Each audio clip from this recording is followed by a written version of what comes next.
Halo anak-anak, hari ini kita akan belajar tentang larutan penyangga, di mana pada pertemuan sebelumnya kita sudah lihat bersama-sama tentang konsep larutan penyangga dan jenis-jenis larutan penyangga. Dan hari ini kita akan lanjutkan materi yang berkaitan dengan larutan penyangga dengan tujuan pembelajaran. Setelah pembelajaran berlangsung dengan menggunakan model pembelajaran Discovery Learning, diharapkan peserta didik dapat yang pertama, menyimpulkan cara pembuatan larutan penyangga, yang kedua, menyimpulkan prinsip kerja larutan penyangga. Kita lihat yang pertama, pembuatan larutan penyangga, itu baik secara langsung maupun secara tidak langsung. Nah, pembuatan larutan penyangga secara langsung itu yang pertama, mencampurkan asam lemah dengan garam basa konjugasinya. Yang mana garam basa konjugasi ini dapat terionisasi menghasilkan ion amin. Atau menghasilkan ion yang mana berasal dari asam lemah. Jadi nanti asam lemah itu akan melepaskan satu ion H+ dan membentuk garam basa konjugasinya. Karena pada materi tentang asam basa itu kita sudah belajar tentang asam basa dari Brown's Lowry. Jadi asam yaitu suatu spesies kimia yang mana melepaskan satu ion H+. Nah, setelah dia melepaskan satu ion H+ akan membentuk basa konjugasi. Yang kedua, mencampurkan basa lemah dengan garam asam konjugasinya. Kalau basa lemah itu merupakan spesies kimia yang mana melepaskan satu ion OH- dan membentuk asam konjugasinya. Jadi nanti asam lemah itu akan melepaskan H+ dan dia membentuk garam basa konjugasinya. Dan basa lemah akan melepaskan satu ion OH- dan membentuk garam asam konjugasinya. Nah, kita lihat contoh ini, CH3COONA dan CH3COOH. Ini merupakan garam basa konjugasi dan ini merupakan asam lemah. Kalau ini merupakan garam asam konjugasi dan ini merupakan basa lemah. Yang berikut pembuatan larutan penyangga secara tidak langsung. Yang pertama itu dengan mencampurkan suatu asam lemah dalam jumlah berlebih dengan suatu basa kuat. Nah, kalau asam ditambahkan dengan basa akan menghasilkan garam. Karena ini antara asam lemah dengan basa kuat, maka akan menghasilkan garam basa konjugasi. Akan menghasilkan garam basa konjugasinya. Yang berikut, mencampurkan suatu basa lemah dengan asam kuat, maka akan menghasilkan garam asam konjugasi. Nah, kita lihat ini reaksinya. Untuk yang pertama, asam lemah bereaksi dengan basa kuat akan membentuk garam. Ini garam basa konjugasi. Dan air. Air ini terbentuk dari H+ yang dilepaskan dan OH- yang dilepaskan akan membentuk H2O. Dan ini NH4OH ditambah HCl akan membentuk NH4Cl dan juga H2O. Ini merupakan basa lemah asam kuat dan ini garam asam konjugasi dan ini adalah air. Nah, prinsip kerja larutan penyangga. Kita lihat gambar ini. Ini air murni dengan pH 7.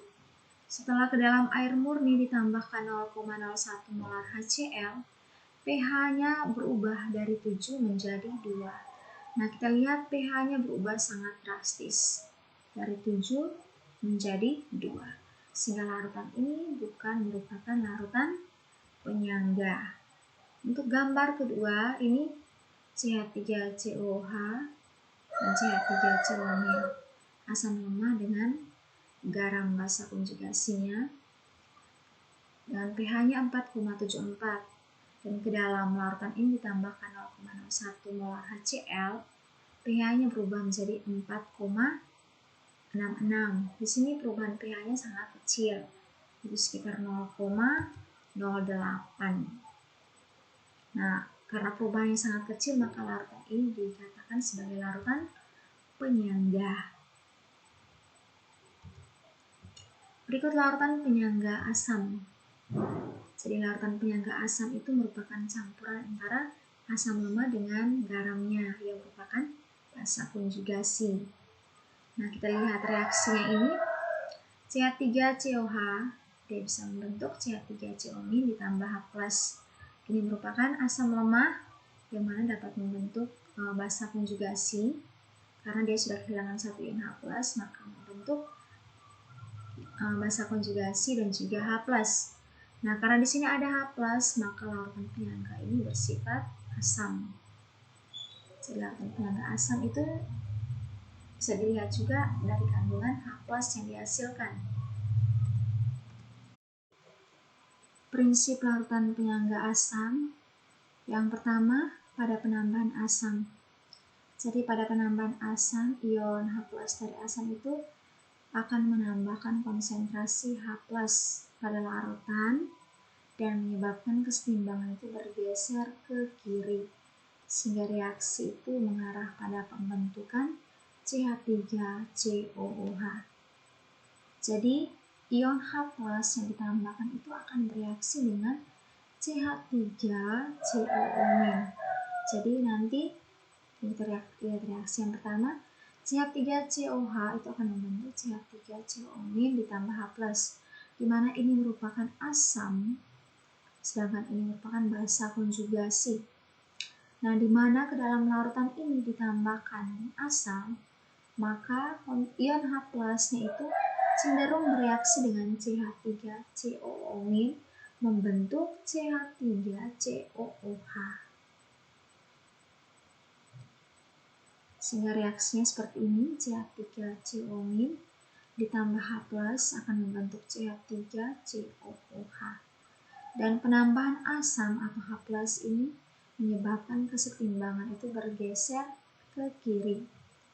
Dan pada kesetimbangan baru itu tidak terjadi perubahan konsentrasi ion H+, sehingga pH-nya itu dapat dipertahankan.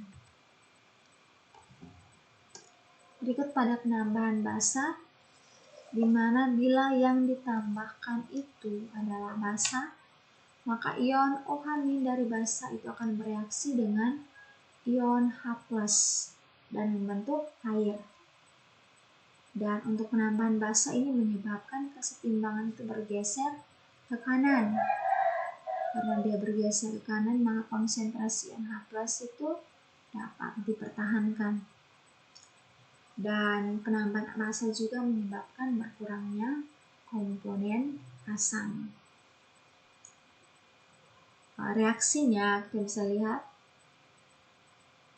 Jadi CH3COH akan bereaksi dengan OH- dan akan membentuk CH3CO- ditambah H2O.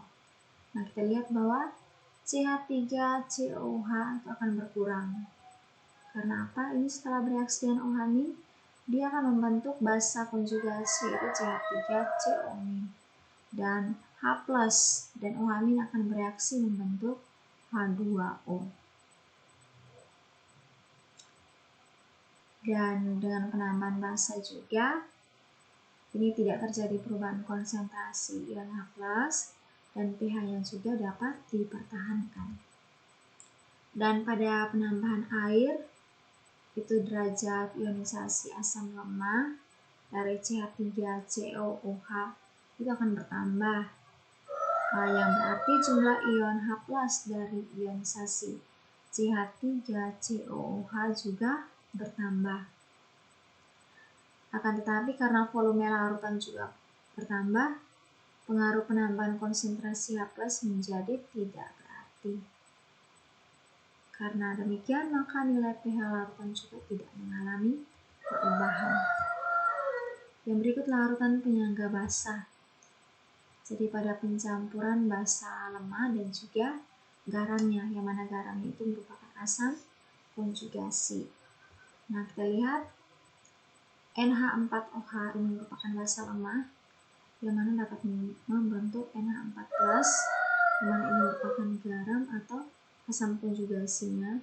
Kenapa asam konjugasi? Karena ini berasal dari basa yang mana kehilangan satu ion OH- dan membentuk NH4+ ditambah OH-. Karena di sini ada OH-, maka larutan penyangga ini dikatakan sebagai larutan penyangga basa. Kalau asam tadi berarti ada H+-nya. Oke, kita lihat prinsip larutan penyangga basa. Jadi pada penambahan asam, ion H+ dari asam itu akan mengikat ion OH-.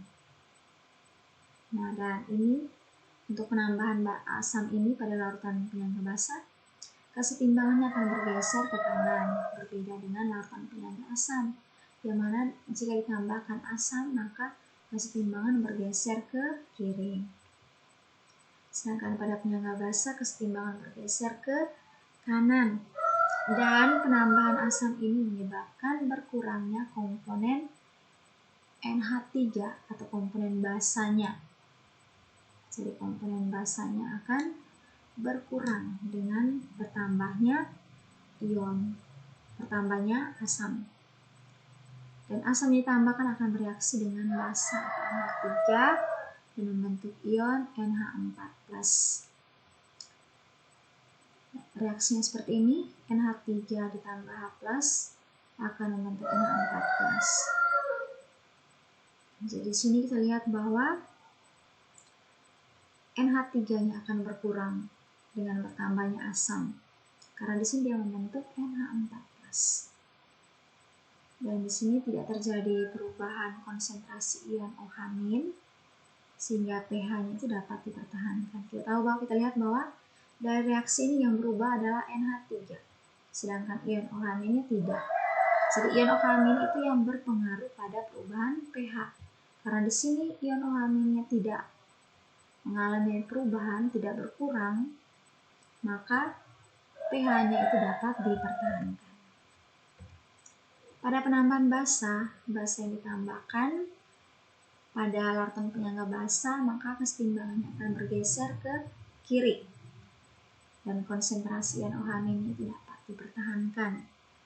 Di mana basa ditambahkan itu bereaksi dengan komponen asam.